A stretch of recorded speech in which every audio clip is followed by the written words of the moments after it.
Assalamualaikum, halo teman-teman semua, apa kabar? Semoga selalu dalam keadaan baik ya.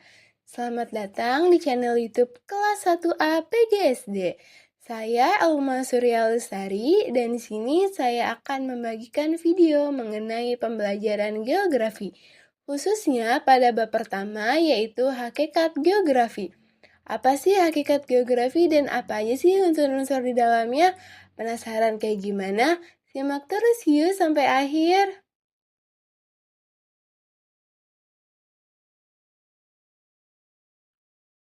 Oke teman-teman, langsung masuk ke materi yuk. Nah, sebelum aku bahas lebih lanjut unsur-unsur dalam geografi, aku mau membahas tentang pengertian geografi itu sendiri.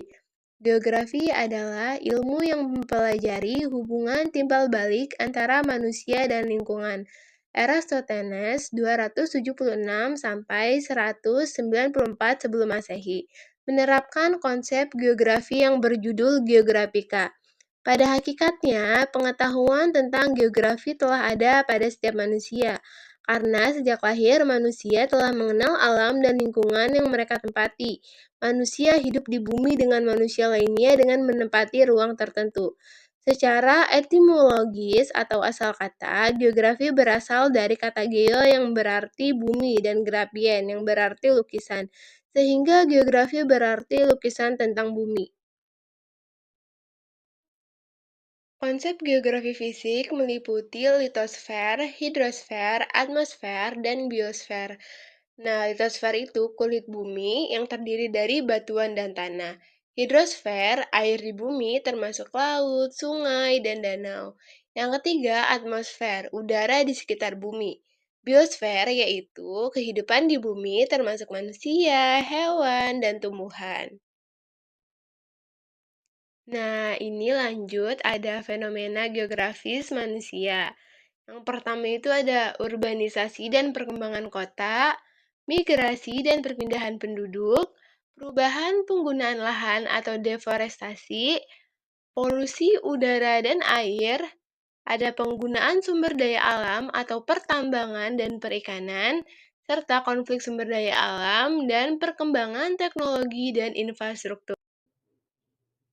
Contoh fenomena dari geografis bumi, yaitu perubahan cuaca ekstrim di Asia, hutan hujan Amazon di Amerika Selatan, gurun pasir di Afrika, perubahan iklim di Kutub Utara, gunung berapi di Indonesia, bencana alam di Jepang, serta badai tornado di Amerika.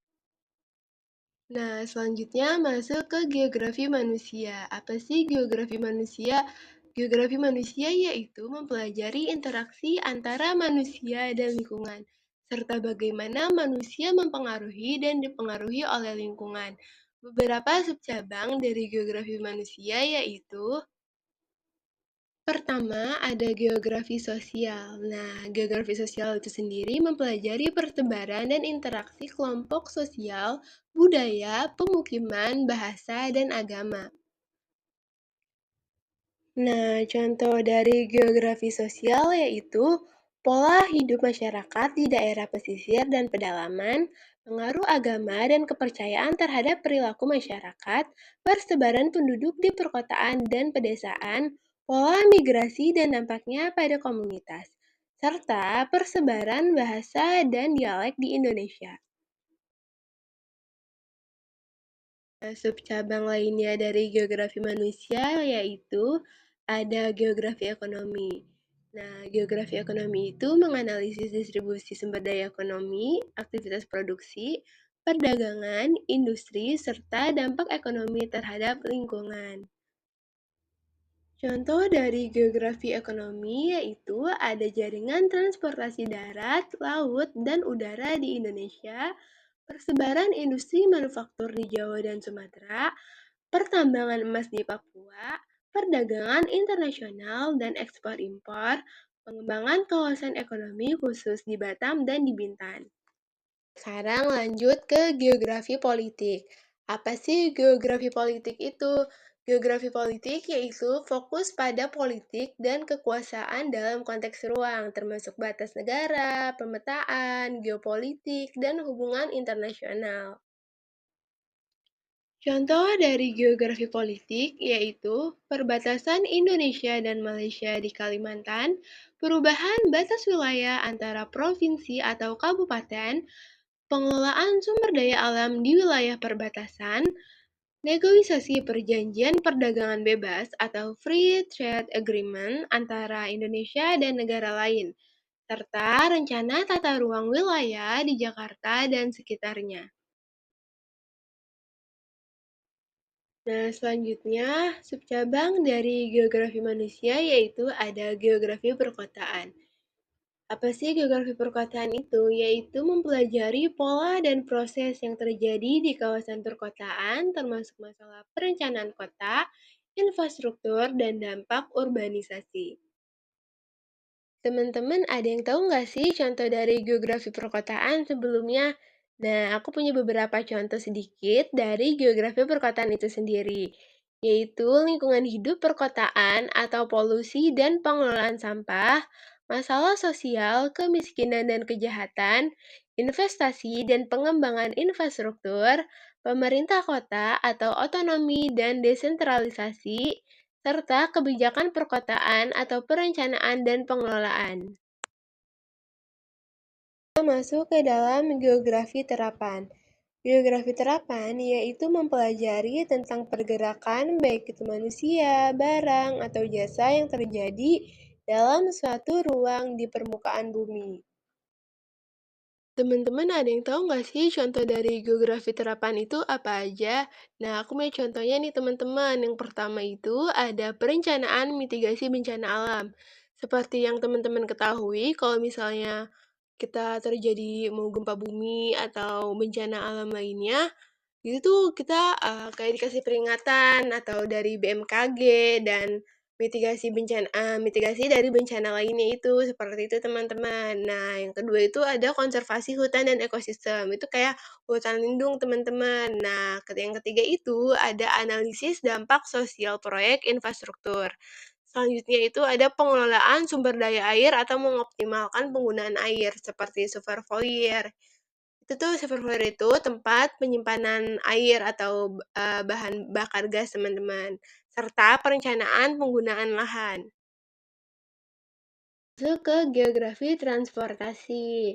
Nah, geografi transportasi yaitu mempelajari tentang moda-moda dan sarana atau prasarana yang digunakan selama transfer dalam ruang tersebut, seperti jalan, rel, mobil, kereta, pesawat, kapal laut, dan lainnya. Kecepatan transportasi dalam ruang saat ini merupakan hal yang sangat penting, karena akan berdampak pada perubahan tata ruang itu sendiri, teman-teman. Contoh dari geografi transportasi itu sendiri apa sih teman-teman? Nah, pasti teman-teman udah nggak asing kan? Karena ini merupakan transportasi yang digunakan dalam kehidupan sehari-hari. Pasti teman udah tahu kan sebelumnya. Nah, yang pertama itu ada contoh geografi transportasi, ada jaringan transportasi seperti darat, laut, udara. Nah, transportasi darat itu seperti mobil, motor, dan lainnya. Laut itu seperti kapal laut, perahu, dan udara itu seperti pesawat. Yang kedua itu ada infrastruktur transportasi atau pelabuhan, bandara, terminal, dan stasiun. Teknologi transportasi dan perencanaan pengelolaan transportasi serta dampak transportasi terhadap lingkungan dan masyarakat. Ada geografi regional. Geografi regional yaitu memfokuskan pada studi kawasan atau daerah tertentu, menjelaskan karakteristik dan dinamika yang spesifik pada wilayah tersebut. Contoh dari geografi regional yaitu persebaran curah hujan di Indonesia, pola persebaran masyarakat etnis Tionghoa di Asia Tenggara, penggunaan lahan kawasan lindung, mata pencaharian penduduk di perkotaan, dan kesesuaian budidaya tanaman di daerah karst. Nah, teman-teman, karena geografi membahas fenomena alam sampai interaksi alam dan manusia, jadi geografi memiliki peran dalam kehidupan, yaitu contohnya yang pertama ada perencanaan wilayah, yaitu membantu pemerintah dan perencana tata ruang dalam pengambilan keputusan yang berorientasi pada keberlanjutan lingkungan dan pengembangan infrastruktur. Selanjutnya, pengelolaan sumber daya alam. Menggunakan pengetahuan geografi untuk melestarikan dan memanfaatkan sumber daya alam secara efisien dan berkelanjutan. Nah, contoh terakhir peran geografi dalam kehidupan yaitu analisis lingkungan, yaitu memahami dampak aktivitas manusia terhadap lingkungan, serta bagaimana mengelola dampak tersebut untuk menjaga keseimbangan ekosistem. Nah, selanjutnya di sini ada geografi dalam era globalisasi, yaitu ada keterhubungan global, yaitu memperlihatkan bagaimana berbagai negara dan budaya saling berinteraksi dan bergantung satu sama lain. Nah, selanjutnya ada perubahan iklim, yaitu mengidentifikasi masalah lingkungan global dan dampaknya terhadap berbagai wilayah dan komunitas. Dan yang terakhir itu ada urbanisasi, mempelajari proses migrasi ke perkotaan dan tantangannya, seperti kepadatan penduduk dan kebutuhan infrastruktur. Seperti itu ya, teman-teman. Wah, teman-teman, gak berasa ya materi pada bab pertama sudah mau sampai tahap akhir. Nah, sebelum aku memaparkan kesimpulan, sebelumnya aku sudah membahas geografi dalam era globalisasi. Dengan belajar ilmu geografi bisa menambah wawasan global dalam memasuki era globalisasi. Dengan mempelajari geografi, maka kita akan mengetahui kelebihan dan kekurangan dari negara lain, baik dari dalam negara sendiri, dalam hal sumber daya alam, sumber daya manusia, dan dalam konteks ruang bentang alamnya. Sehingga ilmu geografi bisa dijadikan dasar oleh setiap negara untuk mengadakan hubungan kerjasama antar negara. Nah, jadi kesimpulan pada bab pertama hakikat geografi yaitu meliputi pemahaman yang mendalam tentang interaksi antara manusia dan lingkungan, serta fenomena yang terjadi di permukaan bumi, serta memahami keberagaman budaya, sosial, dan berkontribusi dalam menjaga keseimbangan antara manusia dan lingkungan. Wah, sudah selesai nih teman-teman materi pada bab pertama. Terima kasih banyak ya teman-teman yang sudah menonton sampai kesimpulan. Jangan lupa untuk di-like, subscribe, and share. Terima kasih banyak teman-teman. Sampai jumpa pada materi selanjutnya, yaitu pada bab 2. Terima kasih teman-teman. Assalamualaikum warahmatullahi wabarakatuh.